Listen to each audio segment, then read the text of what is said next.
Türkmenistanda dowam edýän ykdysady kynçylyklaryň fonunda şu günler Mary welaýatynyň owa ýaşaýjylary çagalary bilen bilelikde tutuş maşgala bolup paltanyň guwran çöplerini ýygnamaga mejbur bolýarlar. Bu barada Azatlyk radiosynyň mardaky habarçylarynyň biri habar berýär. Adamlar eklenç üçin günde ýerden palta meýdanlaryna gidýärler. Olar 1-nji klass çagalaryny hem öz ýanlary bilen alyp gidýärler. Adamlar öz günortanlyk naharlaryny hem şol ýere eltip, howanyň sowuklygyna seretmän öz kiçi çagalary bilen akşama çenli palta meýdanynda bolýarlar. Olar paltanyň guwran çöplerini elleri bilen goparyp traktoryň arkasyna ýükleýärler diýip, howpsuzlyk aladalar sebäpli gizlilik şertinde söhbetdeş olan habarçy 6-njy ýanwarda gürrüň berdi. Habarçy häzirki wagt ýurduň orta mekdeplerinde 12 günlük gyşky dyn jalşyň dowam edýändigine, ýöne köp sanly hojalyklaryň iş tapsa çagalaryny okuw günleri hem okuwdan alyp galýandygyny hem aýtdy. Yer eýeleri uly adamlara gündelik 10 manat, kiçi çagalara 5 manat töleýärler. Olar bir traktor gowuçy çöpüni 400 manatdan satýarlar. Adamlar gowuçany tamdyr we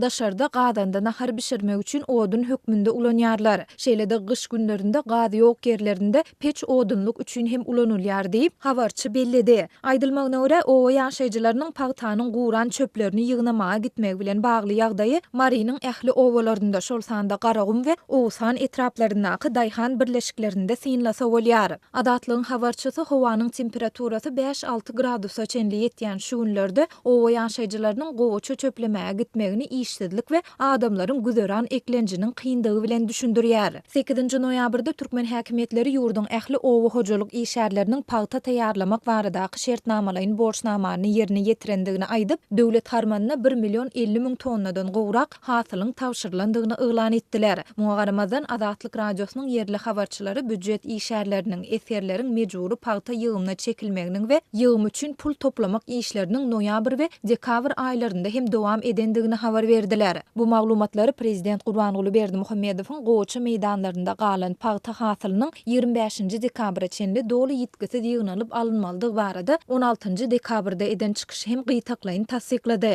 Türkmenistan soňky 3 ýyla golay wagt bäri ykdysady kynçylyklary başdan geçirýär. Ýurt raýatlary ada karytlarynyň gymmatlamagy we gyçylygy, iş orunlarynyň kemeldilmegi, aýlyklaryň öz wagtyna berilmediligi, bankomatlarda nagd pul ýetmezçiligi we munyň bilen bagly uzyn nowatlar bilen ýüzeýiz bolýarlar.